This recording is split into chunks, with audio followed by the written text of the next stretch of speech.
안녕하십니까, 김탐정입니다. 사건을 읊어드릴게요. 사실관계는 이렇습니다. 그냥 가명으로 아무개 씨라고 하고요. 아무개 씨는 2023년 9월 23일 날 머리가 이상해서 분당 A병원을 방문을 하였습니다.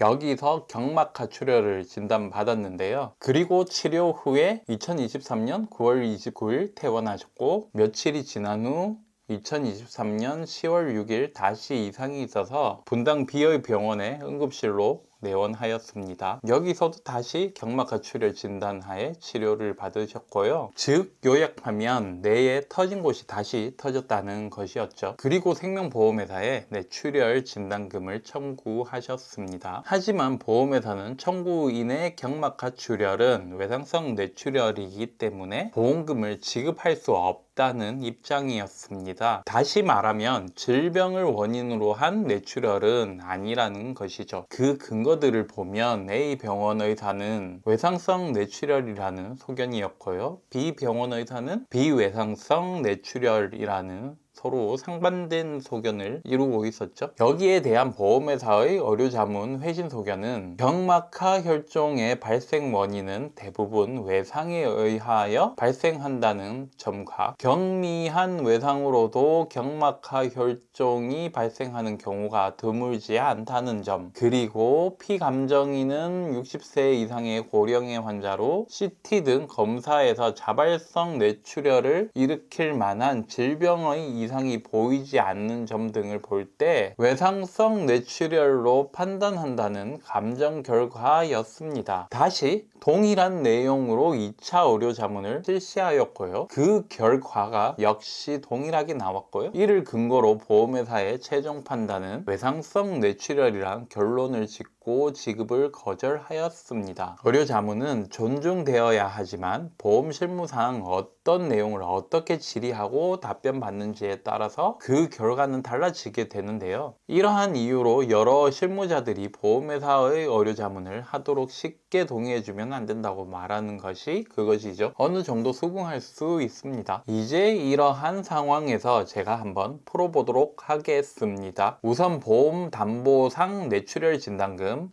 뇌졸중 진단금, 뇌혈관 진단금에 대해서 아셔야 하는데요. 간단히 뇌에서 출혈 또는 경색 그리고 특정 질환이 발생하면 이에 대한 진단보험금을 지급하는 담보입니다. 한국표준질병분류상 I60부터 I62까지는 뇌출혈 진단금, I63에서부터 66까지는 뇌졸중 진단금, I67에서 I69까지는 뇌혈관 질환 진단금을 지급하도록 하고 있습니다. 다만 외상성 뇌출혈일 경우에는 해당하지 않습니다. 즉 외상성 뇌출혈일 경우에는 S06.5이기 때문에 질병의 진단 코드에는 해당되지 않고요. 비외상성 뇌출혈일 경우 I61에서 I62이기 때문에 질병 진단 코드에 해당하는 보험금을 지급할 수가 있습니다. 이 보험금 청구권자의 문제는 최초 병원에서 외상성이라는 주장과 의료 자문 역시 외상성으로 보는 것이 문제인데요. 다만 외상성이라고 주장할 만한 외관상의 이상이 없는 점과 두 번째 병원에서는 비외상성이라는 소견인 점을 보면 질병이 아니라는 점도 단정할 수 없다는 것도 문제입니다. 결국 보험 계약은 계약이라는 법률 행위를 기초로 발생하는데 그 해석 역시 법적인 해석을 기초로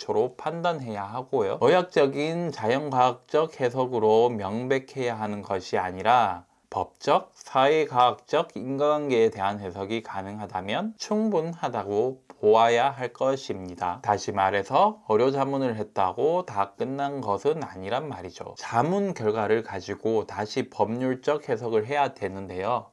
어떻게 해석하느냐에 따라 그 결과는 많이 달라지게 됩니다. 이 보험회사는 생명보험회사인데요. 약관에서 말하는 재해란 손해보험의 상해와 비슷한 것으로서 재해분류표 코드상에 해당하는 재해를 인정합니다. 단 경미한 외상의 경우 재해로 인정하지 않는다는 제한사항이 있습니다. 이 보험금 청구권자는 최초 병원 내원 당시 머리에 멍이라는 골절과 같은 외상이 있었던 흔적이 전혀 없었던 점과 비외상성이라는 의사소견을 보면 질병이 아니라는 것을 단정할 수도 없습니다. 또한 검사 결과 및 재반 사항들을 종합적으로 검토하여 보면 질병의 가능성도 불가능하지 않고 예견도 가능합니다. 만약 외상에 의한 뇌출혈이라 하여도 그 외상은 경미하고 이는 약관상 재해로 보지 않기 때문에 이를 반대 해석하면 결국 질병이라는 결론에 도달하게 됩니다. 예컨대 길에서 어지러움증으로 혼자 넘어지고 가벼운 외상을 입어 뇌출혈이 발생한 사고에 대해서 2018년 12월 12일 선고된 춘천지법의 판결을 보면 다음과 같이 판단하였습니다. 가벼운 외상을 입어 뇌출혈이 발생하였을 가능성도 있으나 설령 그렇다고 하더라도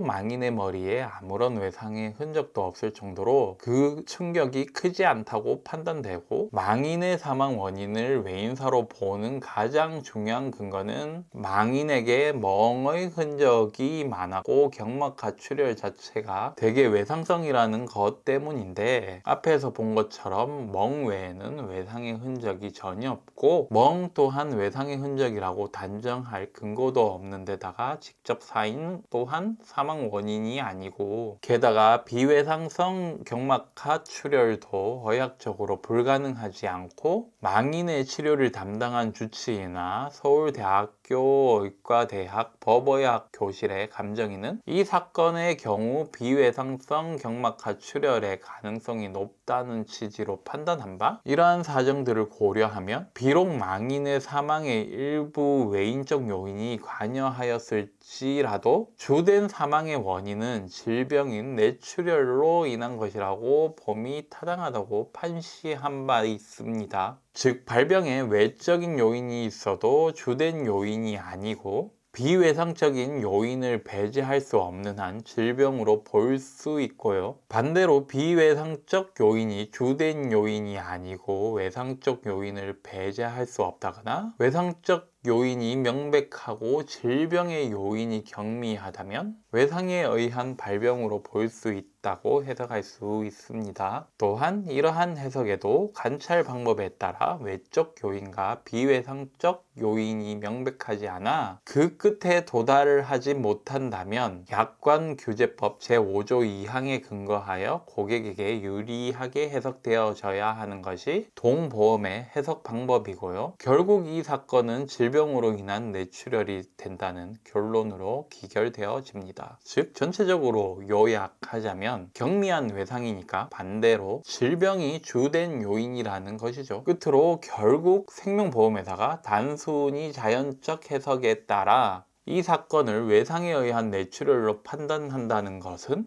잘못된 오류라는 것입니다. 이상입니다. 감사합니다.